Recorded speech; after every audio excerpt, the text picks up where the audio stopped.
Budget 2026 एक बहुत ही special budget है। क्यों स्पेशल? ये 1 फरवरी 2026 जो संडे का दिन था, उस दिन बजट आया।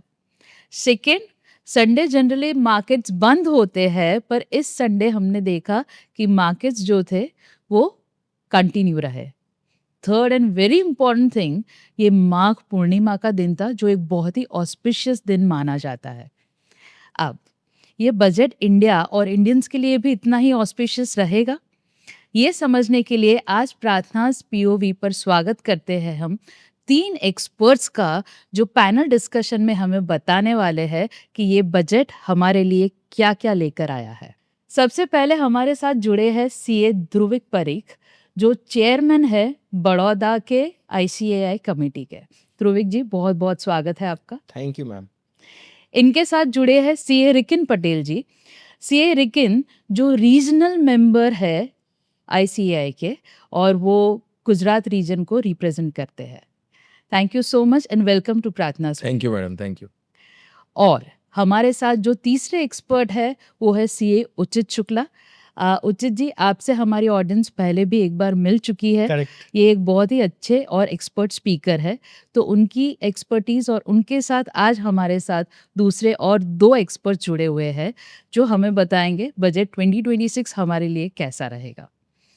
ध्रुविक जी, सबसे पहले जब आपने बजट देखा, सबसे पहला वर्ड जो आपके दिमाग में आया वो कौन सा था? The first word, only one word I want. Growth. Growth. So budget 2026 is equal to growth for Dhruvik ji. Yes. Okay, Rikin ji, what about you? मेरे हिसाब से future ready. Future ready. Okay, so we have growth, we have future ready. And Uchit ji, what do you think about this budget? Prarthana, जो budget 53.50 lakh crore का हो, ये पूरा budget जो हमारा एक्सपेंडिचर है हमारे देश का, वो टोटल 53 लाख करोड़ का है। जो हमारी इनकम है, जहां से गवर्नमेंट को इनकम होने वाली है, वो अप्रोक्सीमेटली 36 लाख करोड़ की है। अगर इतने बड़े बजट को आप मुझे बोलोगे बिंग उचित शुक्ला के 1 वर्ड में डिफाइन करो, तो शायद मैं ना कर पाऊं। ओके। मैं यहाँ पे ये बोलना चाहूंगा कि ये बजट मुझे बहुत कॉन्फिडेंट बजट लगा। अगर आप एक वर्ड की बात करोगे तो मैं बोलूंगा कि मुझे गवर्नमेंट का आज तक का सबसे कॉन्फिडेंट बजट लगा। And the reason is there is no freebies announce in this budget. आज तक के जो भी बजट मैंने पढ़े हैं, मैंने सुने हैं, उसमें कहीं ना कहीं टैक्स में, स्लैब रेट में फ्रीबीज आता है, सब्सिडीज में बहुत सारे फ्रीबीज आते फॉर जनरल पब्लिक। बट इस बार जो भी अनाउंसमेंट हुए हैं वो नेशन वाइड अनाउंसमेंट हुए हैं। And I am very much confident. जो रिकिन भाई ने, जो ध्रुविक भाई ने बोला कि ग्रोथ, मैं यहाँ पे बोलना चाहूंगा सस्टेनेबल ग्रोथ बजट ये है। And very confident budget of this government. Okay, that is from my side. sustainable budget and sustainable growth. So confident budget and growth के बारे में अब जब बात करते तो वापस से हम जाएंगे ध्रुविक जी के पास। आपके हिसाब से ये ग्रोथ वर्ड कहाँ से आया? See, the growth word that came purely because of 3 major investment. One is investments in the infrastructure.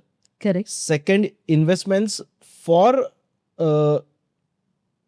Job employments जो जनरेट हो रही है उसके लिए। Absolutely. And the third part is जो हम लोग स्ट्रेट अवे एक डेटा सेंटर्स और ये जो सेटअप करने की बात चल रही है, करेक्ट, उसके लिए। So this all 3 combined and all this taking into mind the fiscal responsibilities.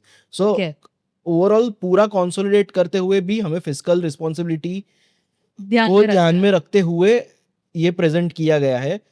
So in my point of view this is actually the most suitable word that goes with this budget is growth. Okay, fine, well taken. And I think जो आपने capex की infrastructure की बात की, so शायद ये budget ऐसा budget है जिसमें सबसे ज़्यादा इंफ्रास्ट्रक्चर पर होता ही है फोकस, पर इस बजट में सबसे ज़्यादा इंफ्रास्ट्रक्चर का ग्रोथ है वो कहीं पर हमें देखने मिला है।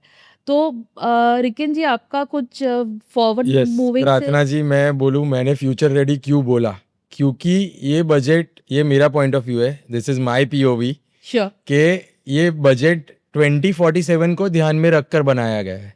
ओके अलोकेशंस जो किए गए हैं वो नियर फ्यूचर नहीं पर पूरे 20 साल के फ्यूचर का ध्यान में रख के किया गया है, जेंजीज को ध्यान में रखकर किया गया है, ये सब इंक्लूड किया गया है and I think it is very forward thinking और बहुत ही विकसित भारत की तरफ हम बढ़ रहे हैं और उसको ध्यान में रखकर 2047 को ध्यान में रखकर ये बजट अनाउंस किया गया है, इसलिए मैंने कहा फ्यूचर रेडी। सो आप 2047 की जब बात कर रहे हैं तो 2047 का जब भी नाम आता है तो उसके साथ एक शब्द निकल कर आता है जो है अमृतकाल। अमृतकाल। सो जब भी हम प्लानिंग की बात करते थे रिकिन जी, जनरली 5 साल का तो प्लान करते करते हम थक जाते हैं, पर हम जब अमृतकाल की बात कर रहे हैं 2047 की बात कर रहे हैं तो ये प्लानिंग कुछ 25 साल की प्लानिंग की बात हो रही है। 2-3 साल ऑफ कोर्स उसमें से अभी निकल गए, बट 25 साल की प्लानिंग की हम बात कर रहे हैं यहाँ पर। ये कोई छोटी बात नहीं है। तो अमृतकाल 2047 वहाँ तक का रोड मैप बहुत सारे अनाउंसमेंट से हमको इस बजट में देखने मिला है। एंड उचित जी, जब 2047 का जिक्र हो ही गया है तो ये बजट में मुझे तो कहीं से कुछ 2 पॉइंट ऑफ व्यूज निकल कर आ रहा है। एक जो पॉइंट ऑफ व्यू आ रहा है वो हमें ओवरऑल एज अ इंडिया जो मैक्रो इकोनॉमिक फैक्टर्स के पर्सपेक्टिव से देखते हैं तो कहीं पर ये बजट काफ़ी रीजनेबल लगा। फॉर 20 लास्ट ईयर हमारा जो है वो बहुत ही डिफिकल्ट रहा है और सिर्फ इंडिया के लिए क्यों, globally it has been worldwide, yes. difficult year. Despite of that, we have done well when it comes to fiscal deficit. Perfect. We have done well. And ये हम मेंटेन भी कर पाएंगे। इनफैक्ट मार्जिनली फिस्कल डेफिसिट कहीं पर कम भी होगा, correct. ये हम सुन रहे हैं। उससे भी ज़्यादा इम्पॉर्टेंट, मैं डेट टू जीडीपी रेशियो बहुत मानती हूँ और ये एक इम्पॉर्टेंट रेशियो होता है किसी भी कंट्री के लिए। सो ये रेशियो भी अच्छा दिख रहा है। सो ये जो पर्सपेक्टिव दिख रहा है इंडिया के लिए मैक्रो लेवल पर, मुझे डेटाज अट्रैक्टिव लग रहा है, which is in continuation. Correct. We have kept doing well. However, जो आपने पॉइंट ऑफ व्यू दिया कि कोई फ्रीबीज नहीं है इस बजट में, सो फ्रीबीज नहीं होने से सीनियर सिटीजन को भी नहीं मिले, वुमेन एम्पावरमेंट के नाम पर भी नहीं मिले और यूथ के नाम पर भी नहीं मिले, तो आपको लग रहा है कि जनता खुश है? आपके इतने कन्वर्जेशन में से और जो रिकिन भाई ने भी बताया, जब हम 2047 की बात कर रहे हैं जी, और एक तरफ हम बात कर रहे हैं कि वुमन को, ओल्ड एज को कोई बेनिफिट नहीं मिला, ये दोनों चीज मेरे हिसाब से लिंक इसलिए नहीं हो रही है प्रार्थना कि जब एक कंट्री फ्यूचरिस्टिक व्यू से कोई बजट दे रही है, आप ये मान के चले कि उसका हर एक बेनिफिट हर एक बंदे को इंडिया में मिलने वाला है, चाहे वो छोटा वेंडर ही क्यों ना हो, चाहे वो एमएसएमई ही क्यों ना हो, चाहे वो कॉर्पोरेट क्यों ना हो। ओके। जब एक लॉन्ग टर्म विजन की बात कर ली जा रही है तो आपको ये समझना होगा कि हमारे देश में लॉन्ग टर्म में जो बेनिफिट्स मिलने वाले वो पास ऑन तो फाइनली होने वाले हैं हमारे छोटे से छोटे, चाहे वो वृद्ध अवस्था का आदमी हो, चाहे वो वुमन एसएससी हो, चाहे वो कोई व्यापारी ही क्यों ना हो। सो मैं यहाँ पे दो चीजें, मेरा पॉइंट ऑफ व्यू बताना चाहूंगा Sure. कि आज तक के बजट में कल मेरे को इतने सारे कॉल आए प्रार्थना कि इस बार कोई भी चेंज नहीं आया है स्लैब रेट में, कोई भी चेंज नहीं आया है रेट ऑफ टैक्सेशन में। सो वो बात सही है, बट आप लास्ट ईयर का अगर बजट देखोगे तो गवर्नमेंट ने ऑलरेडी बहुत बड़ा भर भर के बेनिफिट्स ऑलरेडी गवर्नमेंट ने दे दिया है हम लोगों को। अभी पहले वो तो अवेल कर ले। मैं वही समझना चाहता हूं कि हमारे देश में करीबन 6 से 7 करोड़ लोग इनकम टैक्स रिटर्न फाइलर है। मतलब अगर हमारे देश में 150 करोड़ लोग हैं, 160 crore, out of which only 6 to 7 crore people are filing income tax return and out of which only 2% और 2.5% आर पेइंग टैक्सेस। सो आज भी हमारे देश में बर्डन खाली 2.5% लोगों पे है, बाकी के 97% लोग उन्हीं उन्होंने ही जो इनकम टैक्स दिया हुआ है उनके ऊपर आगे बढ़ रहे हैं। So budget is not that small. मैं फिर से एक डेटा रिपीट यहाँ पे करना चाहूंगा कि total expenditure of India is approximately 53.50 lakh crore and what ever income from all the sources जो गवर्नमेंट जनरेट करने वाला है वो करीबन 36,50,000 करोड़ के आजू बाजू है। मीन्स आज भी हमारे देश हर एक साल में 15, 16, 17 लाख करोड़ का डेफिसिट में जा रहा है। Correct. If I compare this deficit with the GDP का पूरा एक कंसेप्ट अलग है, बट अगर मैं जीडीपी के साथ इसको कंपेयर करूं तो 2025 का बजट 4.3% डेफिसिट पे चल रहा था। वो इस बार 26 में गवर्नमेंट इज एक्सपेक्टिंग कि वो कम होके 4.2% हो रहा है। So definitely I would say कि आज हमें कोई फ्रीबीज नहीं मिल रहा है बहुत ज्यादा जो हमने पहले देखे हुए हैं। ओके। ये वही वाली बात आ गई मैडम, हाँ। कि मुझे नजदीक का फायदा देख के दूर का नुकसान ध्यान में लेना है, हाँ। कि दूर का फायदा देख के आज थोड़ा बहुत मुझे कॉम्प्रोमाइज करने को आ रहा है उस पे ध्यान देना है। सो मेरा पॉइंट ऑफ व्यू है कि ये बजट दूर के फायदे में बहुत ही अच्छा बजट है हमारे देश के लिए। और उचित जी की बात को मैं एक चीज ऐड करना चाहूंगा उसमें, श्योर रिकन जी। कि अगर आप एवरेज रेट ऑफ टैक्स देखें, इनकम टैक्स की बात कर रहे हैं, तो वो इंडिया का काफी कम है। ट्रू। क्योंकि स्लैब रेट्स में जो बढ़ोतरी लास्ट टाइम कर दी थी कि 12 लाख तक कोई टैक्स नहीं देना पड़ेगा, और फिर स्लैब रेट भी बहुत बड़े कर दिए हैं, 4 लाख, 4 लाख से 8 लाख, 8 लाख से 12 लाख, तो स्लैब रेट्स भी काफी बड़े हैं।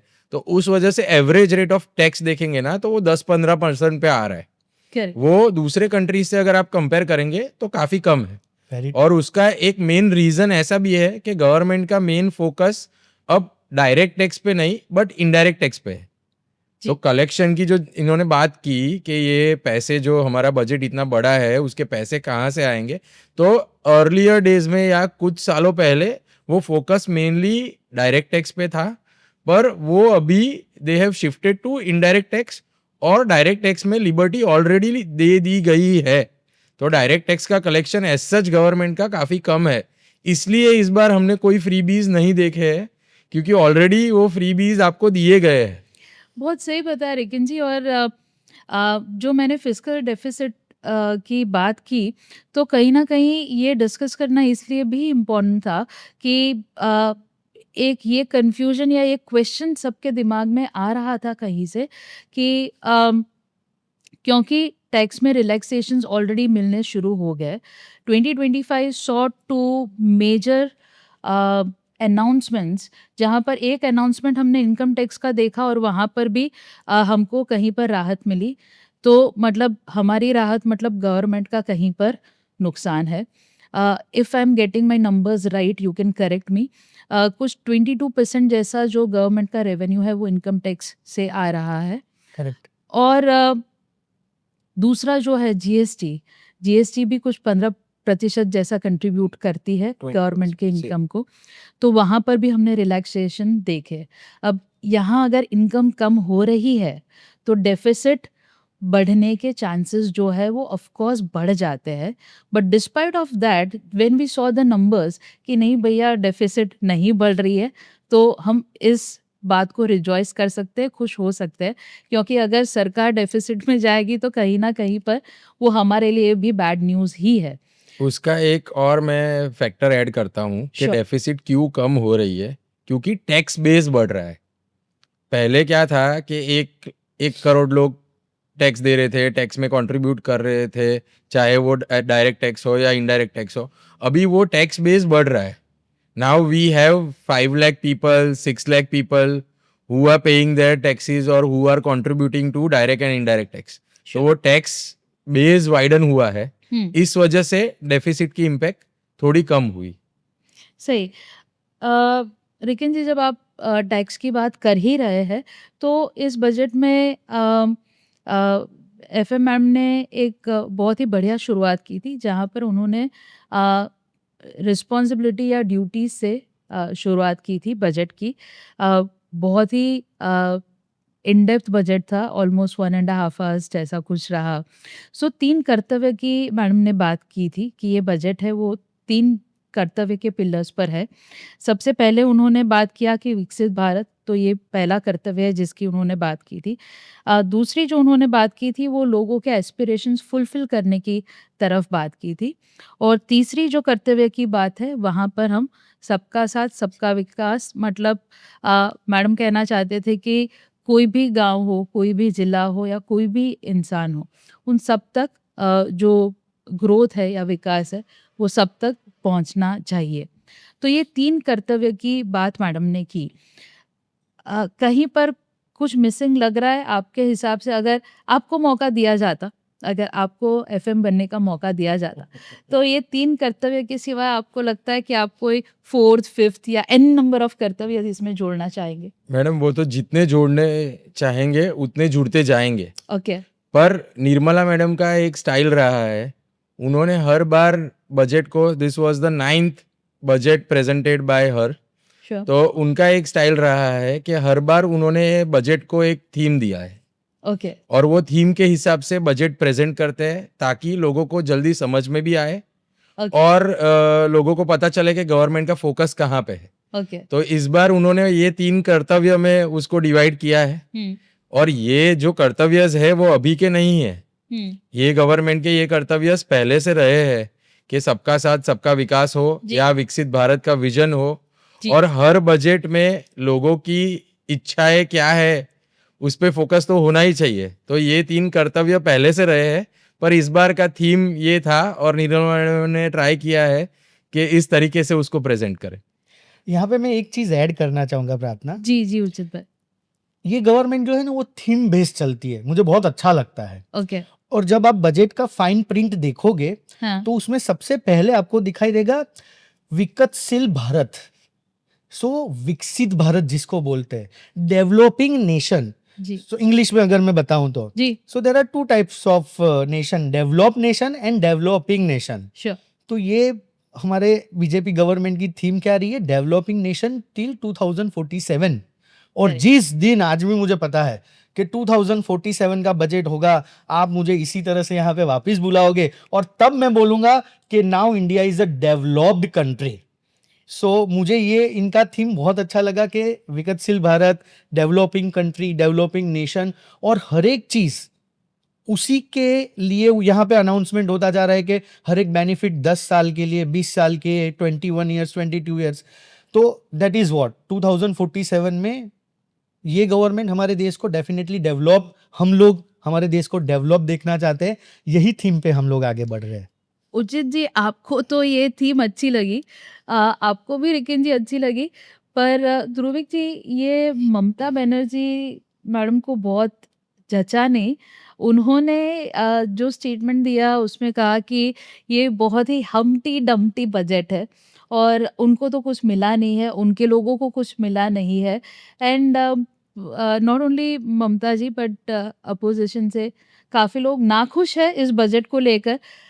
आपको क्या लग रहा है? I'll continue with both the colleague members, उचित जी और रिकिन ने जो बताया। जी।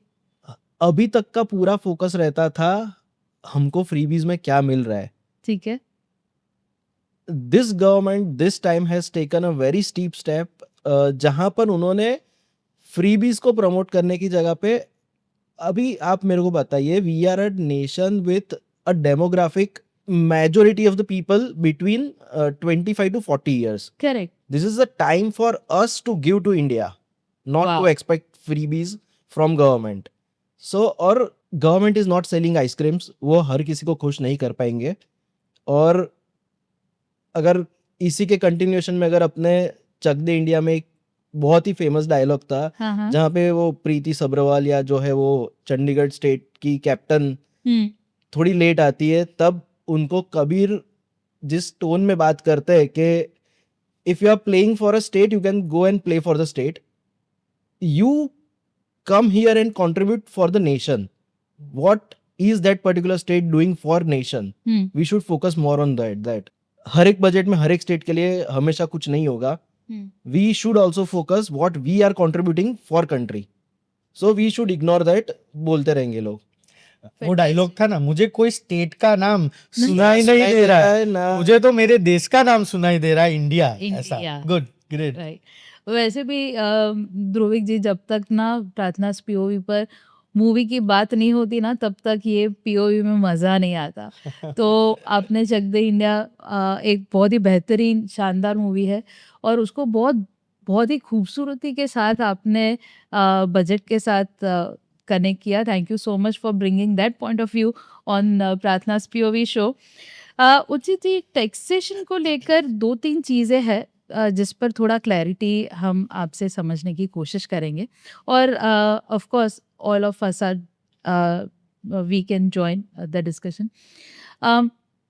एक वर्ड जो निकल कर आया है वो है टैक्स हॉलिडे, परफेक्ट। और ये टैक्स हॉलिडे है, ये कुछ बहुत बड़ा धमाका लग रहा है इस बार के टैक्सेशन में से। अगर आप मुझे पूछोगे तो मेरे हिसाब से तो बजट एक साइड पे है, और जो डेटा सेंटर आर्टिफिशियल इंटेलिजेंस की बात की गई है कि जो फॉरेन की कंपनीज है, जी।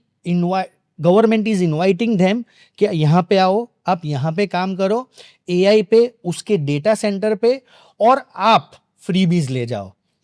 Till 2047 there is no tax on their income.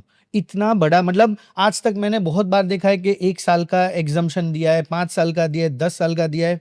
Now they are coming up with straightforward, उनका जो टारगेट है 2047, वहां तक का उन्होंने टैक्स एग्जम्पशन दे दिया है।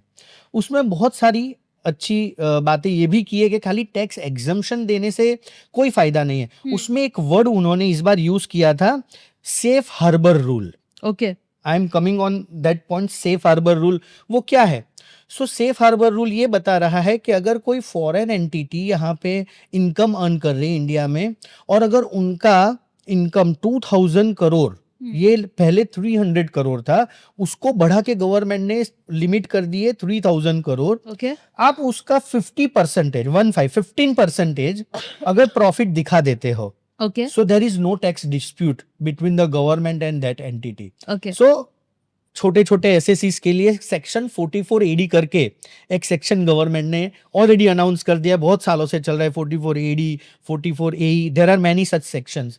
उसमें उन्होंने एक परसेंटेज दे दिया है कि कोई बंदा इससे कम टर्नओवर कर रहा है और इतना प्रॉफिट दिखा दे रहा है, हम नोटिस नहीं भेजेंगे, हम टैक्स डिस्प्यूट नहीं करेंगे। नहीं करेंगे। बड़े पैमाने पे गवर्नमेंट ने इस साल ये अनाउंस किया है कि अगर आप 15% आपका प्रॉफिट मार्जिन शो कर देते हो गवर्नमेंट को, और उसका मैक्सिमम लिमिट रखा है 2000 करोड़, तो there is no tax dispute between the entity which is running here and the government laws and regulation, there is no dispute. So basically they will not dispute the workings okay. of your company. अगर आप 15% tax दिखा के आगे जा रहे हो, हम्म।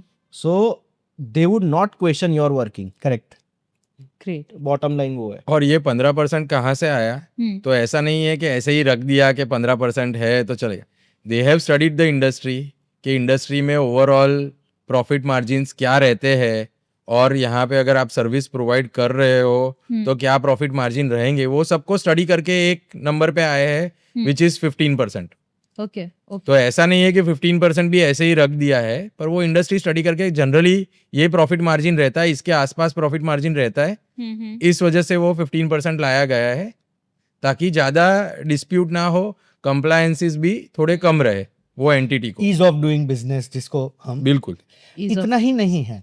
अगर हम प्रार्थना यही सोच रहे कि हम उनको यहाँ पे बुला के 2047 तक का टैक्स एग्जम्पशन दे दिया, क्या फायदा हुआ? मैडम, ये data centre is not a normal data centre. Okay. यहाँ पे जो सर्वर्स लगने वाले हैं, a common people can not even imagine it.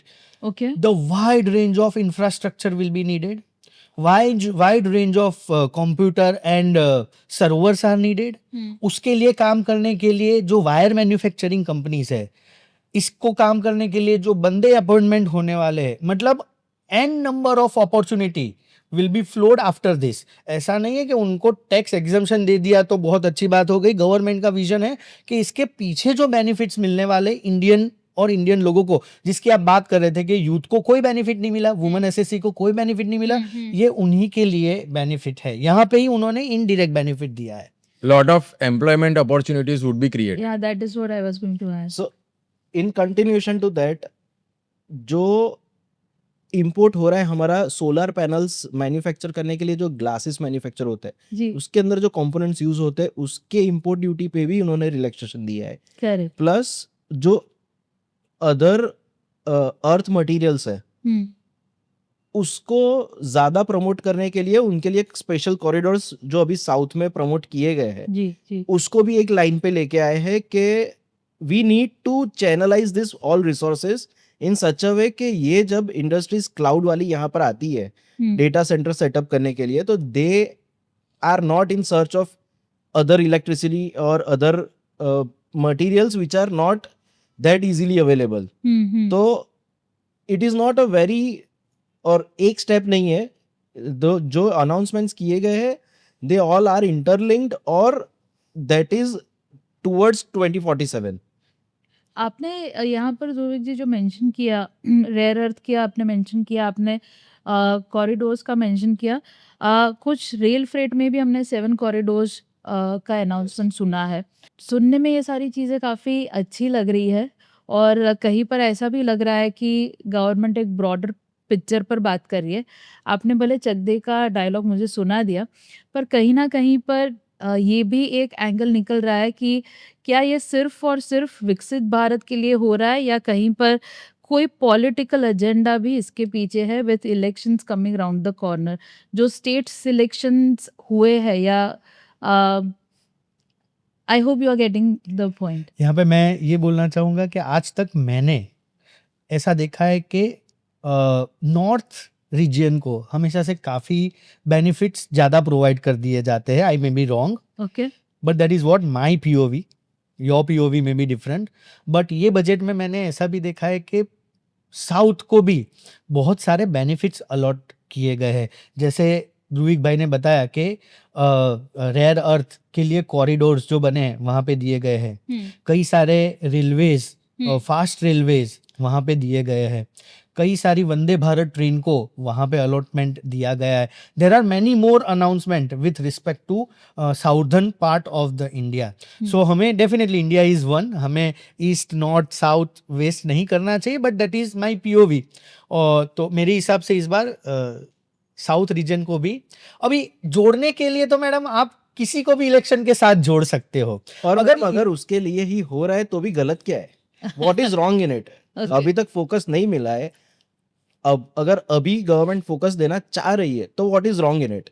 मैं तो यहाँ पे ये बोलना चाहूंगा कि अगर इलेक्शन बेस है, एक ही मिनट, हाँ, चलेगा। सो 12 लाख का 24 लाख एग्जम्पशन कर देना था, कर ही सकती थी गवर्नमेंट। तो भाई सैलराइड पर्सन 24 लाख तक no tax, everybody will happy and everybody will vote.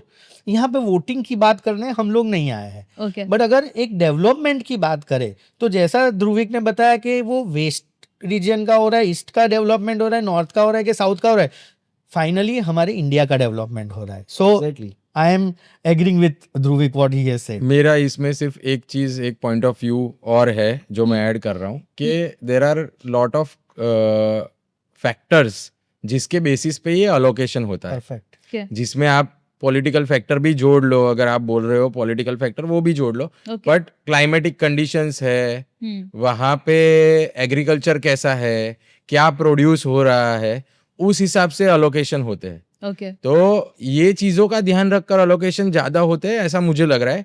और जो भी ये करंट गवर्नमेंट है उन्होंने ऐसा भी देखा है कि जो स्टेट्स पीछे रह रहे थे उन पर भी ज़्यादा अलोकेशन करके उनको भी इन लाइन लाया जाए।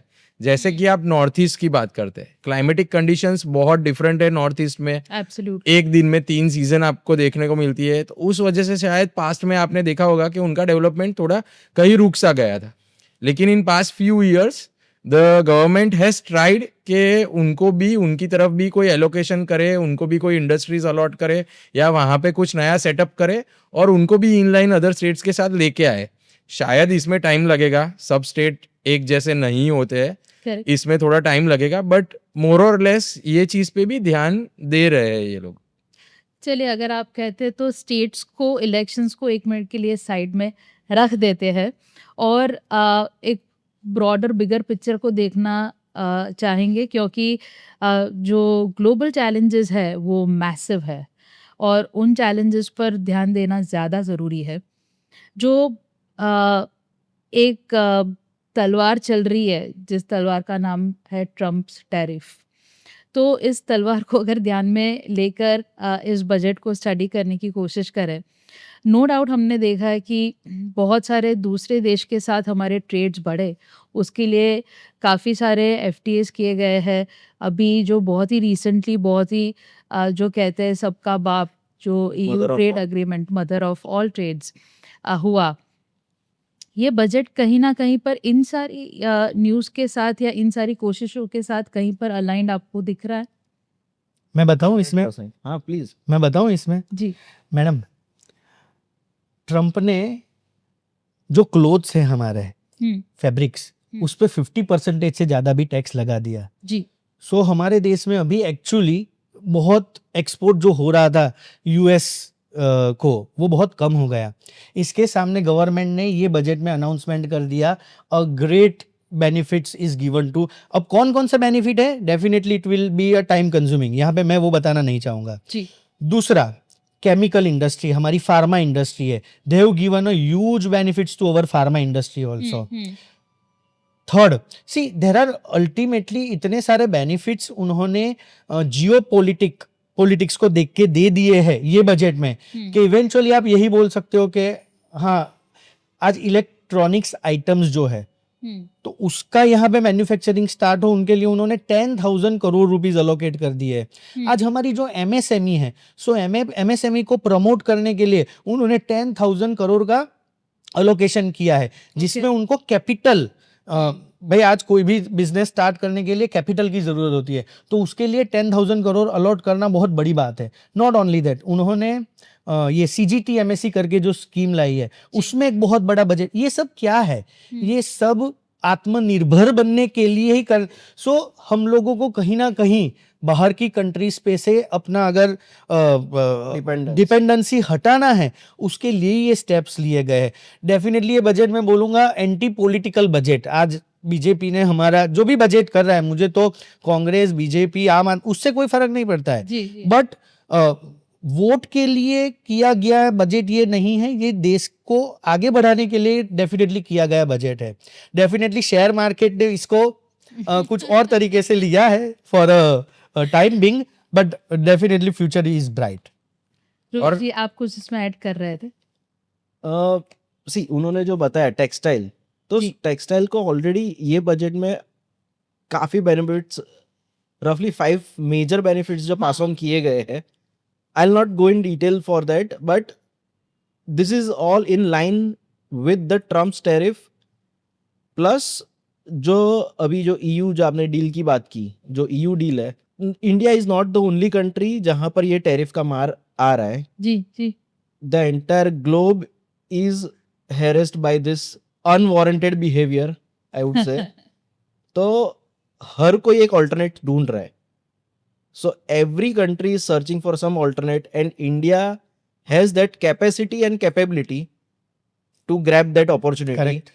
So I would say it, और उसी के लाइन में ये पूरा जो बजट में जो भी बेनिफिट्स दिए गए हैं for industries, textile industries, so that is in line with that, और this is going to benefit in such a way के दूसरे कंट्रीज हमारे पे डिपेंडेंट होना स्टार्ट हो जाएंगे.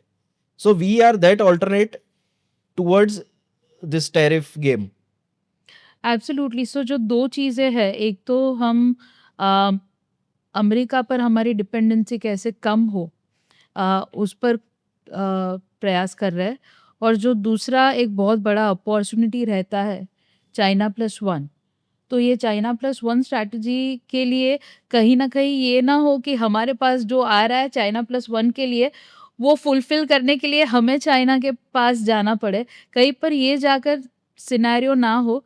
तो हमने ये भी जो हमने चिप्स मैन्युफैक्चरिंग के लिए, that is also I think semiconductor. So ma'am, अगर आप वो क्वेश्चन, मतलब चाइना +1 की अगर बात करते हैं, तो I will go with 3 parts. One is your requirement towards the semiconductor chips. तो उसके लिए we have got enough announcements. Another important thing that is required for जो उसके लिए कह सकते हैं कि जहाँ पे ये रेयर अर्थ मटेरियल्स जी would play a bigger role. और hmm, third is the employment sector, जहाँ पर हमारे पास वो कैपेसिटी अभी है, considering the demographic thing that I told you.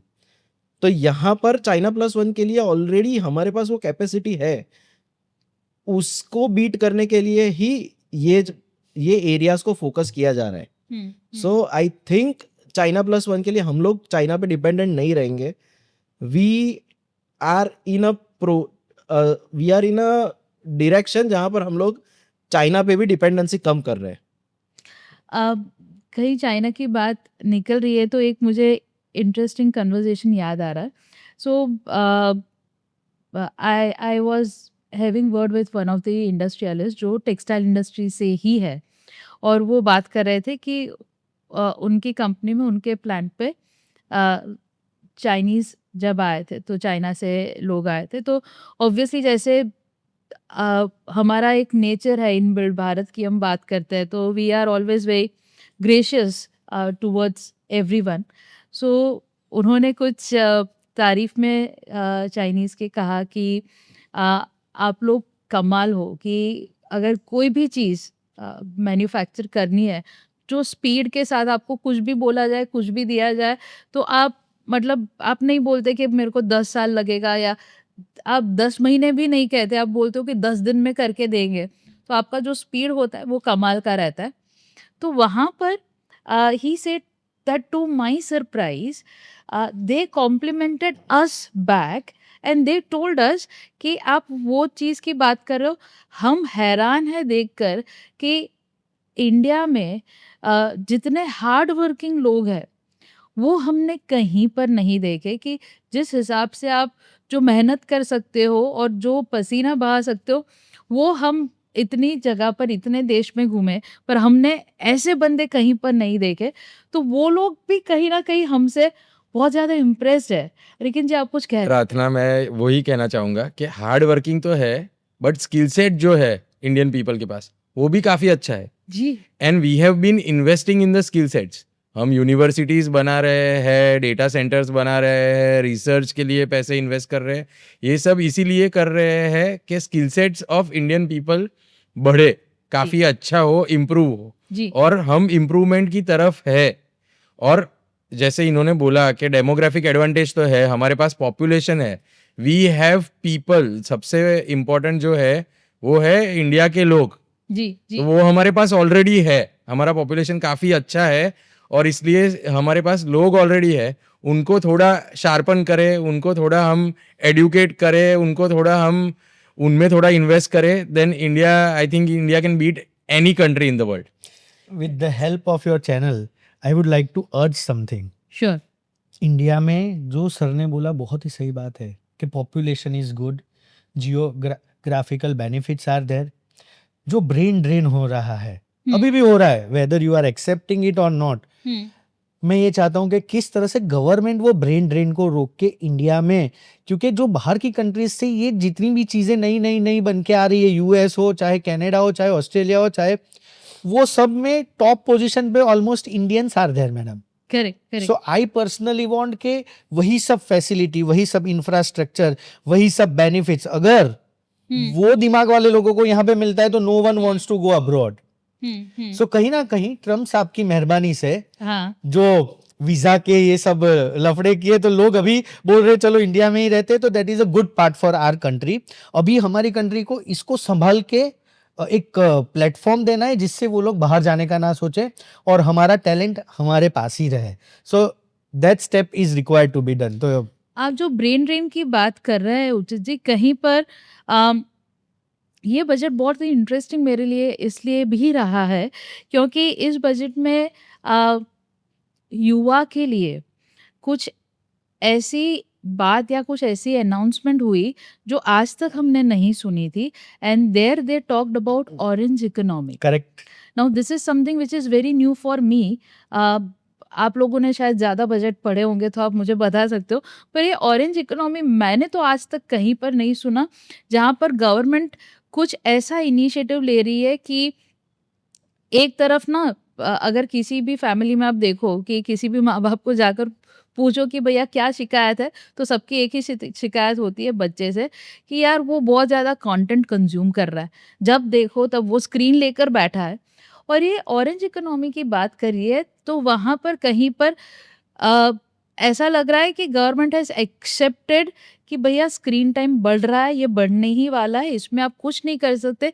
पर ये जो स्क्रीन टाइम है उसको आप बेहतरीन कैसे बना सकते हो, उसके लिए आप कंटेंट क्रिएटर्स को कैसे सपोर्ट करोगे?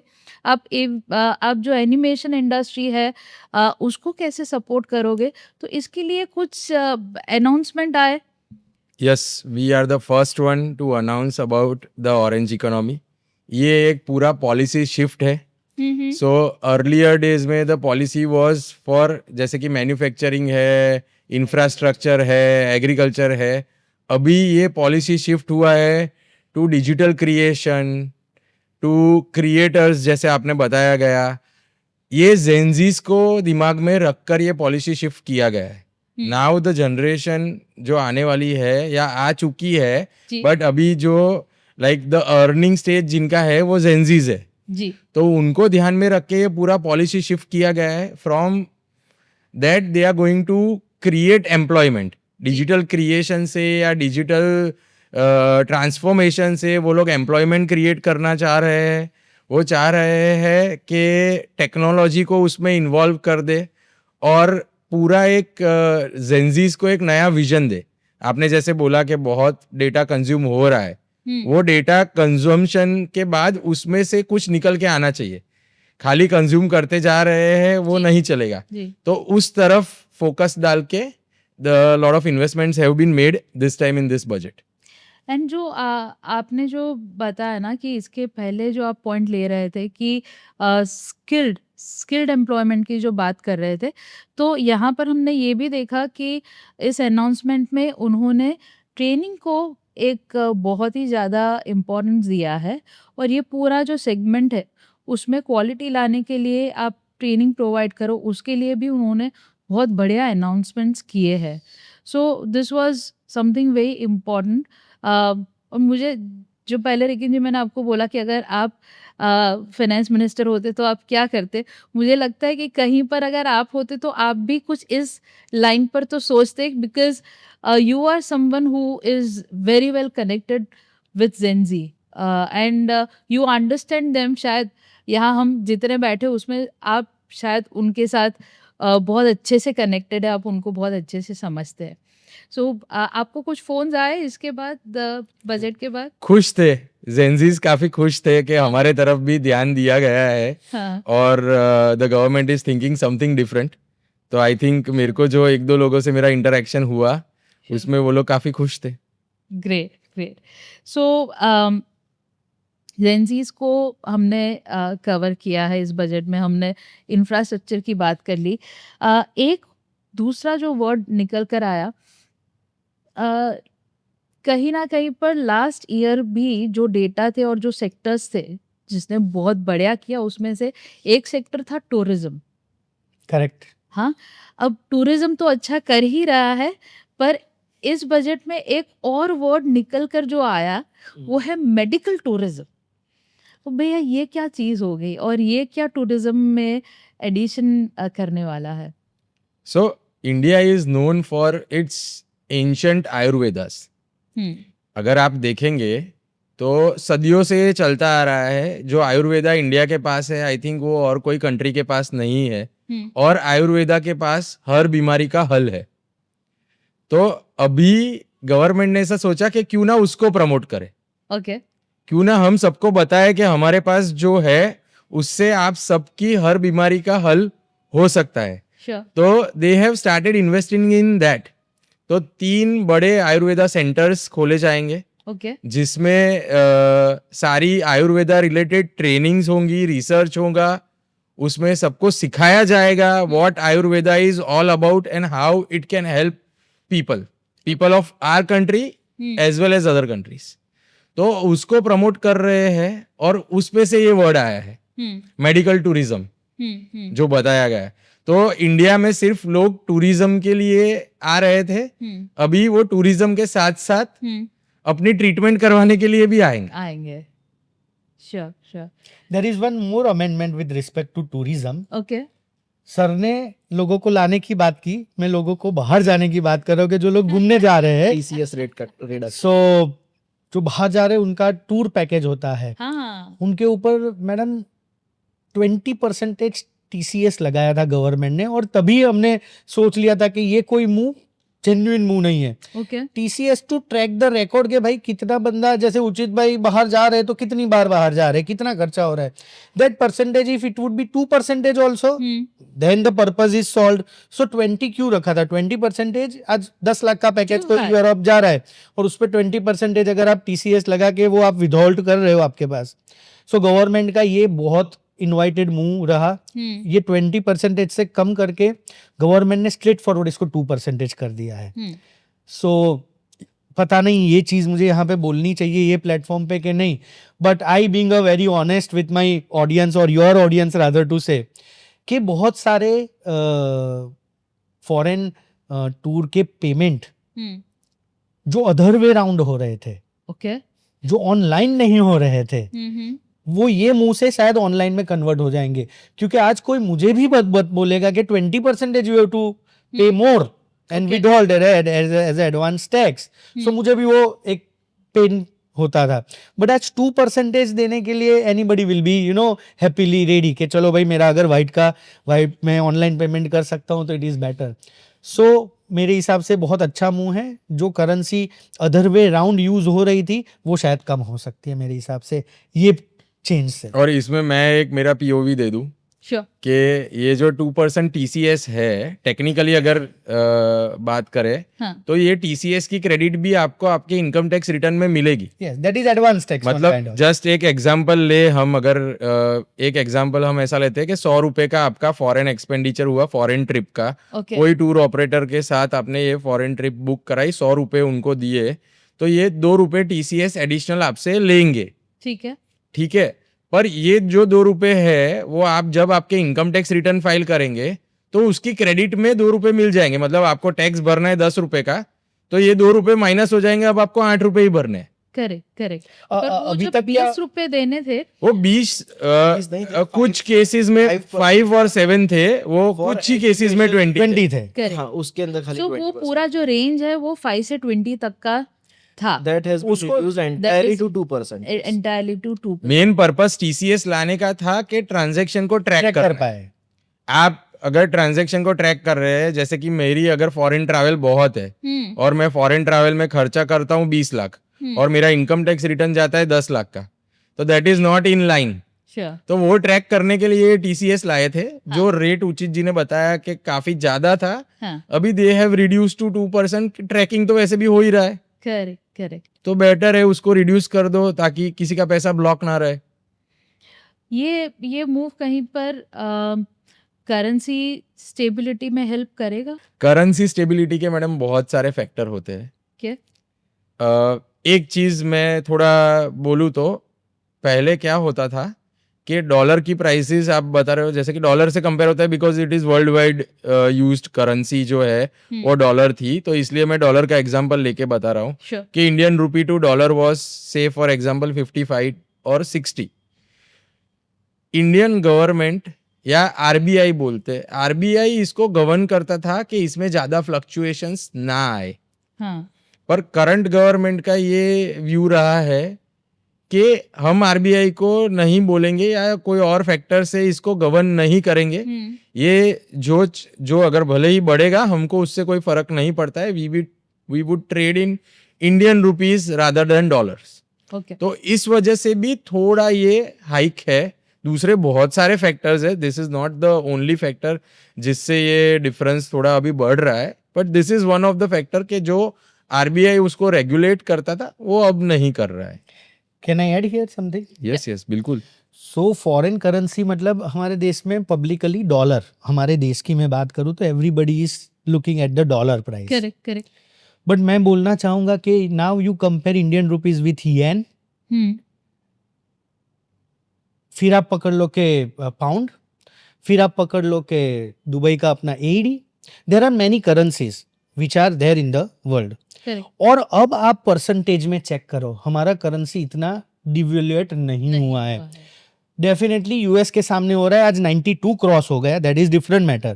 करेक्ट बट आप खाली डॉलर के साथ अगर कंपेयर करोगे तो डेफिनेटली डिवेल्यूएशन ज्यादा है। Correct but if will compare it with the other currency which is there in the world, तो इतना डिवेल्यूएशन नहीं हुआ है, first thing. Second and most important thing madam, आज तक डॉलर में ही ट्रेड हो रहे थे। मेरे ही कई सारे क्लाइंट्स हैं जो nowadays they are making a trade in Indian rupees also, because now it is also allowed in 17 to 80 country. Secondly, लोग येन में भी, लोग पाउंड में भी पेमेंट अभी एक्सेप्ट कर रहे हो और पे करना स्टार्ट कर दिया है। करेक्ट सो मैं अब ऐसा बोलना चाहूंगा कि स्लोली एंड ग्रेजुअली शिफ्ट हो रहा है वर्ल्ड। यूएस डॉलर ही खाली अभी कॉमन करेंसी नहीं रही है, लोगों ने बाकी सब करेंसीज में ट्रेड करना स्टार्ट कर दिया है। So don't just compare Indian rupees with the dollar. I would say कि अगर अपन मैक्रो विजन में जाएंगे तो our rupee is doing good. And last thing, हमारा देश प्रगति कर रहा है, हाँ यस, फ्यूचर इज गुड, हमें दिख रहा है, हाँ yes, share market is doing quite a reasonable, फिर भी डॉलर अच्छा नहीं कर रहा है, रुपी डॉलर कन्वर्जेशन, ये समथिंग अनयूजुअल सिचुएशन है आज तक के मेरे एक्सपीरियंस में मैं बात करूं तो ऐसा नहीं होना चाहिए, करेक्ट पर हो रहा है। इसीलिए मैं बोल रहा हूं कि डॉलर के साथ नहीं, बाकी सब करेंसीज के साथ भी आप कंपेयर करोगे तो Indian currency is doing quite well. Sir आपने बताया काफ़ी सारी चीज़ें अच्छी कर रही है, इतनी सारी चीज़ें अच्छी कर रही है तो संडे को मार्केट को बुखार क्यों आ गया? बहुत ही अच्छा सवाल। यहाँ पे भी मैं पहले बोलना चाहूंगा रिकिन भाई, इफ यू अलाउ। बिल्कुल सर कुछ बोलना चाहते हैं मेरे हिसाब से। मैम अपने बच्चे को वैक्सीन देते हैं ना तो जी। पहले दिन बुखार आता ही है। सुपर। वाह अच्छा। वाह, बहुत तो सही बात। If you are working for better tomorrow, हाँ आज थोड़ा पेन होगा and you need to digest that. Okay volatility in market is very much temporary.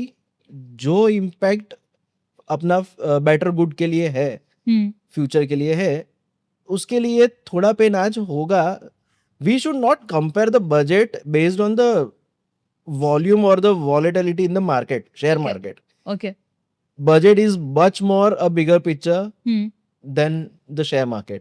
Okay आप कुछ सर ने जो वॉलेटिलिटी की बात की, यहाँ पे मैं बोलना चाहूंगा madam, there is one shift और there is one announcement by our respected finance minister madam कि उन्होंने एसटीटी का रेट, ये सब कुछ जो भी आपको ग्रीन से रेड में जाता हुआ दिखा, वो ये शिफ्ट से आया। अगर ये शिफ्ट को सिर्फ आप एसटीटी को निकाल दो ये बजट में से, तो शायद ग्रीन ग्रीन ग्रीन ही होता। मुझे भी मेरे पैसे थोड़े बहुत निकालने में निकाल पाता, बट अभी I am staying back. STT future and option, देखो एसटीटी सब ट्रांजेक्शन्स पे लगता है, बट गवर्नमेंट ने सिर्फ मैडम यहाँ पे पॉइंट लेने वाली बात है कि सिर्फ फ्यूचर एंड ऑप्शन पे ही इंक्रीज किया, 0.02 से 0.05 आई थिंक सो राइज कर दिया। बट ये किसके लिए किया है, मेन पर्पस इज व्हाट? तो जो स्पेक्यूलेशन हो रहे थे, सबसे ज्यादा स्पेक्यूलेशन, मैं आपको एक डेटा स्टडी करने को बोलूंगा, मैं आपके व्यूअर्स को भी डेटा स्टडी करने को बोलूंगा कि आप एक बार स्टडी कीजिए फ्यूचर एंड ऑप्शन का volume with your GDP, it will not match. Okay it is unlimitedly high. जो बाकी सब कंट्रीज का कंपेयर करो कि फ्यूचर एंड ऑप्शन का जो वॉल्यूम है विद जीडीपी, तो रीजनेबली समझ में भी आता है। हमारे देश का पिछले 2-3 साल से ये फ्यूचर एंड ऑप्शंस का वॉल्यूम हो गया था which is not even accepted also. So उसको कर्ब करने के लिए गवर्नमेंट ने एसटीटी बढ़ाया है। हाँ, मैं यहाँ पे ये बोलूंगा कि there are 2 types of future and option buyer and seller. एक है जेन्युइन, एक है ट्रेडर, और कई सारी ऑर्गेनाइजेशंस, कई सारी कंपनीज, उनके पास हाई स्पीड इंटरनेट की वजह से and there are many other tools which are available, इसको अनलिमिटेड स्पेक्यूलेशन में कन्वर्ट कर रहे हैं। Okay so if government has any option कि भाई ये ट्रेड पे जो लग रहा है वही एसटीटी लगना चाहिए और इस तरह के ट्रेड पे हम एसटीटी का रेट बढ़ा रहे हैं, तो थोड़ा सा रिजनेबली फेयर होता। बट अभी तो जो जिस तरह से रेट बढ़ गया, कितने परसेंटेज बढ़ा madam? 0.02 and 0.05, it is more than double. It's 125% rise. Correct correct हमें 0.02 दिख रहा है, उस पे नहीं जाना चाहिए, उसका वॉल्यूम जितना है उसका 0.05 इज वेरी बिग। वे वे मेरा पर्सनल पीओवी अगेन उचित भाई का ये है कि 1 अप्रैल से at least 15 to 20% fall in F&O will be seen, ऐसा मुझे फील आ रहा है। ओके अभी तो मार्केट ने जैसे वैक्सीन की बात की सर ने, तुरंत हाँ। तो इम्पैक्ट दे दिया कि रेड में चला गया, या but 4 quarter, next 4 quarter will get hit from this amendment. Ma'am हम लोग ऑफिस में जब रिटर्न्स फाइल करते हैं ना, हाँ तो 10 में से 9 लोग जो F&O में खेल के आता है ना, लॉस वो पूरे साल की सैलरी रख के खड़ा होता है। सुपर्ब। हाँ तो कहीं ना कहीं वो भी हमें कम करना ही पड़ेगा, so that the younger generation is not diverted towards the shortcut money. तो ओके वो कहीं ना कहीं कम होना ही चाहिए। ओके जो जेन्युइन ट्रेडिंग कर रहे हैं उनके लिए वो चीज ठीक है, उनको 0.2 0.5 से फर्क भी नहीं पड़ने वाला है। ओके ओके ये 20 लाख की सैलरी वाला 20 लाख का F&O लॉस करके बैठता है ना साल का, वहां पे इम्पैक्ट बहुत ज्यादा आती है। वो कहीं और डाइवर्ट नहीं हो जाए, उसकी वजह से ये अपना जो बेसिक काम है उस पर ज्यादा फोकस करे। ये F&O में सबको कल करोड़पति बन जाना है। So this is mainly to discourage the younger generation. Young doing speculation. Speculation, yes. तो जो यंगर जनरेशन है, थोड़ा उनके माइंड में ऐसा भी है कि they want to earn fast money. तो वो F&O से उनको ऐसा लगता है कि वो बहुत ही जल्दी बहुत अच्छे पैसे कमा पाएंगे, बट ऐसा एक्चुअली में होता नहीं है and they end up losing money. तो उस वजह से this is one of the move even to discourage, जैसा इन्होंने दोनों ने बोला कि discourage the futures and options trading amongst the younger generation. तो जिसका ये काम है F&O ट्रेडिंग करने का, उसको ही करने दिया जाए। And if you are a investor तो आप ये ना करें, you invest in mutual funds, you invest in good companies, और इन्वेस्टमेंट लॉन्गर रन के लिए कीजिए, तो आपको अच्छा रिटर्न मिलने ही वाला है। और अगेन इसमें आप जैसे बोल रहे हो कि आपके पॉडकास्ट में फिल्म के डायलॉग तो आते ही है, तो इसमें मैं एक स्कैम 2025 जो था, अरे सॉरी स्कैम 1992 जो था, उसका भी मैं डायलॉग डालता हूँ, जो हर्षद मेहता ने बोला था कि इन्वेस्ट इन इंडिया। तो इंडिया में आप इन्वेस्ट करो, इंडिया के फ्यूचर में आप इन्वेस्ट करो, डेफिनेटली आप पैसे बनाओगे। स्ट्रेट फॉरवर्ड FM मैडम ने आपके मुंह पे बोला है कि if you are investor stay back, time will come and you will get good returns, but if you are a speculator just sell and get it out. ये बात बोलना चाहते हैं। ये भी 2047 वाला ही माहौल आ गया कि लोगों ने काम धंधा छोड़ के स्पेक्यूलेशन से घर चलाने की बातें चल रही है। That will not be possible now on. Absolutely right. और इसमें और भी एक स्टेप लिया गया है, अगर आप अलाउ करें तो मेरा भी मैं POV दे देती हूँ। डेरिवेटिव्स जो F&O की हम बात कर रहे हैं, तो बेसिकली ये डेरिवेटिव्स के कंपोनेंट्स रहते हैं, फ्यूचर्स एंड ऑप्शंस। डेरिवेटिव को अगर आप देखें तो जो रिटेल इन्वेस्टर है वो डेरिवेटिव का सिर्फ और सिर्फ एक एलिमेंट यूज कर पाता है, that is speculation. But derivative is not equal to speculation. Let me make this very clear. Derivative के 3 components रहते हैं. Speculation is one of them. दूसरे 2 जो बहुत important components होते हैं वो होता है hedging करेक्ट और arbitraging. अब hedging और arbitraging जो है वो रिटेल इन्वेस्टर नहीं समझता, उसको नहीं समझ में आता, वो सिर्फ और सिर्फ स्पेक्यूलेशन करता है। और इसलिए जो आप बता रहे हो कि जो रिटर्न्स हम फाइल करते हैं उसमें से 10 में से 9 लोग हैं वो बुरे से जख्मी होकर आए हैं। इसको कर्ब करने के लिए या इसको कम करने के लिए या तो इसको चैनलाइज करने के लिए, अब देखो इंसान का जो नेचर है वो बदलता नहीं है। अगर टैक्स बढ़ाने से लोग अपनी आदतें बदल देते तो टोबैको इंडस्ट्री तो अब तक बर्बाद हो जाना चाहिए। मैडम यही चीज बहुत बढ़िया बताई, पर ये होता नहीं है। करेक्ट। तो एक नई प्रोडक्ट जो बहुत ही रिसेंटली लॉन्च हुई है, जो आप म्यूचुअल फंड का जिक्र कर रहे थे, वो है स्पेशलाइज इन्वेस्टमेंट फंड्स, जिसको SIF। यस।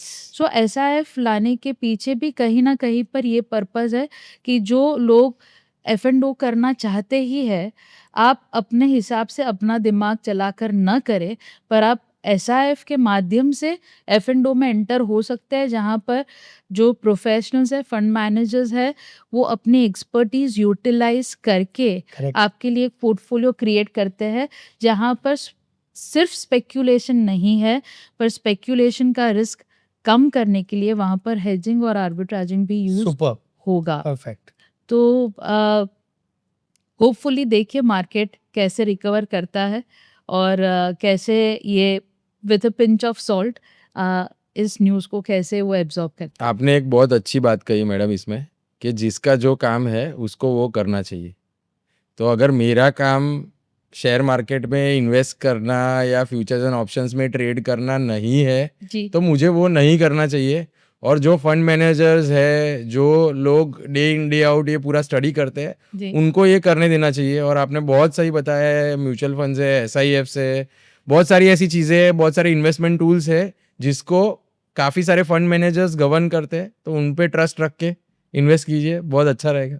फैंटास्टिक। तो ये डिस्कशन से तो लग रहा है कि इंडिया का गोल्डन पीरियड चल रहा है। और मूवीज़ की बात इतनी हो गई तो एक मूवी का डायलॉग याद आ रहा है। धुरंधर आई एम श्योर रिसेंटली हम सब ने देखा होगा। वो मूवी जब स्टार्ट होता है ना, उसी वक्त रिकिन जी वो जो फर्स्ट सीन दिखाते हैं कि वो प्लेन में जाता है और वहाँ पर हम देखते हैं कि कितने हारे हुए हम दिख रहा है, और वो टेररिस्ट आकर मुंह पर बताता है कि भैया ना अब सोने की चिड़िया, और फिर वो हंस देता है कि सोना है वो रात को हमारे खाते में आ जाएगा और चिड़िया कल उड़ जाएगी। अब ये मूवी में भी देखते हैं ना तो ऐसे चुभता है। तो कहीं पर ऐसा लग रहा है कि वापस से हम सोने की चिड़िया बनने की दिशा में कहीं पर जा रहे हैं। Any closing remarks? बहुत राइट जगह पे आपने कनेक्ट किया है। यस, मूवी में जो दिखाया वो एक इंटेंट की बात है। जो गवर्नमेंट का इंटेंशन कौन सी डायरेक्शन में है, गवर्नमेंट का क्या पॉइंट ऑफ व्यू या अप्रोच है, intent is absolutely 100% in a very positive direction. But yes, हम लोग ने ये चीज़ आर्मी में और उसमें तो देखा ही है कि इंटेंट है plus they have given permissions, now they are leaving it as per their rules. Correct. रही बात जब फाइनेंशियल डिसिप्लिन की आती है, तो इंटेंट के साथ साथ execution is also very important. ये सब चीज़ें पेपर पे बहुत मस्त दिखती है, एग्जीक्यूट कब होगी, कितनी होगी, और एग्जीक्यूट करने वाले कितने नॉन करप्ट है, वहां पर भी बहुत डिपेंड करेगा। Okay. Let this all budget actually flow down to the citizens of India without being cut out by the corrupt officers. Fantastic. Rikin ji आपका closing remark? So I agree with what Dhruvik said, कि intent बहुत अच्छा है but execution उतना ही ज़रूरी है। And hopefully I think हम लोग ये 2047 तक एग्जीक्यूट कर पाएंगे। और जो आपने बोला कि सोने की चिड़िया था, वो वापस सोने की चिड़िया हम लोग कहलाएंगे, वैसी मेरी उम्मीद है। और ऐसी मेरी लोगों से भी रिक्वेस्ट है कि आप भी इंडिया की तरफ ध्यान दें। ये हमारा कंट्री है और हमें उसको विकसित भारत बनाना है, डेवलप इंडिया बनाना है। तो it is our responsibility as well. बहुत बढ़िया। Uchit ji? As usual, it is not that easy to prepare a budget, to present a budget, और सर ने जैसे बताया वो बजट को इम्प्लीमेंट एग्जीक्यूट करना it's very difficult. I would से गवर्नमेंट अपना काम कर रही है। अगर हम सब लोग इंडिविजुअली भी अपना अपना अपना काम कर लेंगे तो डेफिनेटली 2047, कोई गवर्नमेंट की बात किए बिना मैं अपने इंडिया की बात करूंगा कि definitely will have a bright future. मेरा भी बच्चा है, हम सबके पेरेंट्स, हमारे लिनियन एसेंडेंट एंड डिसेंडेंट यहाँ पे ही है। Sure. वी शुड फोकस कि हम हमारे देश को कैसे बेटर बनाएं, बेहतर बनाएं। That is all from my side. बहुत बढ़िया। सो आप तीनों की बात या आप तीनों की जो अपील है, आई एम श्योर वो हमारे ऑडियंस तक पहुंच गई है। सुन रहे हैं ना आप लोग? कि सिर्फ और सिर्फ गवर्नमेंट की जिम्मेदारी नहीं होती। 1 मिनट के लिए सोचिए कि जब घर का बजट बनाना होता है तो भी हमें पसीना आ जाता है, यहाँ तो देश के बजट की बात हो रही है। बजट ओवरऑल बहुत ही पॉजिटिव लग रहा है। इसका इम्प्लीमेंटेशन कैसे होगा ये हम देखते जाएंगे और जो भी अपडेट्स होंगे वो प्रार्थनास पीओवी पर आपको मिलते रहेंगे। तो जुड़े रहिए हमारे साथ, सब्सक्राइब कीजिए ताकि आगे के ऐसे पैनल डिस्कशंस आपसे छूट ना जाइए। Thank you so much for being with us.